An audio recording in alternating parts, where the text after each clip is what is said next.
በጣም ነው እንዴ ሞቱት? ይሻለው ነበር መድኃኒት ስላልወሰደ ነው። ለምንድን ነው ያልወሰደው? ያው መድኃኒቱ አደከመው እንጂ ሁላ አይመችም ሲሰማ ነው የሞተው አሉ ፖሊሶቹ።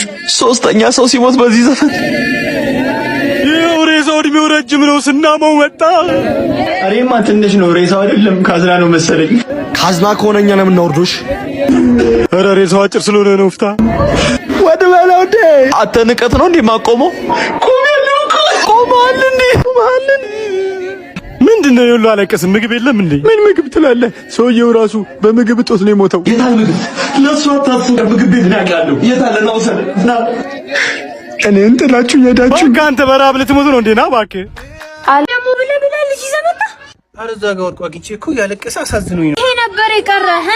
እኔ ልጅነቴን መስዋዕት አድርጌ ላንተ ሁለት ልጅ ወልጄ ደግሞ ማንኛው አጠላብኝ ልጅ ባባ እንደምታስቢው አይደለም። እዛ ጋር ወርቁ አግኝቼው ያለቀሰ ለዛ ነው አሳዝኖኝ ነው። ላንተ ብዬ ደፋ ቀና ልጆችን እላለሁ። ጭራሽ ሶስተኛ ልጅ አረ እንደምታስቢው አይደለም። ማናት ባክ ጥላብኝ ልጅ? አይ ልጅ እኮ አይደለም። በቃ አሁን ማን አልፈልግም። የኔና አንተ የሰማንያ እዚህ ላይ ያበቃ። በዚህ ዘመን እንዴት እንጣላለን? ዲን ያለን መረመ እናስመርምራለን። ነይ እንኳን ደህና መጣችሁ። ያው ከሁለት ወር በፊት ምርመራ ሰጥታችሁ ነበረ። ዛሬ ውጤታችሁ ደርሷል። ትንሽ ውጤቱ አሳዛኝ ነው።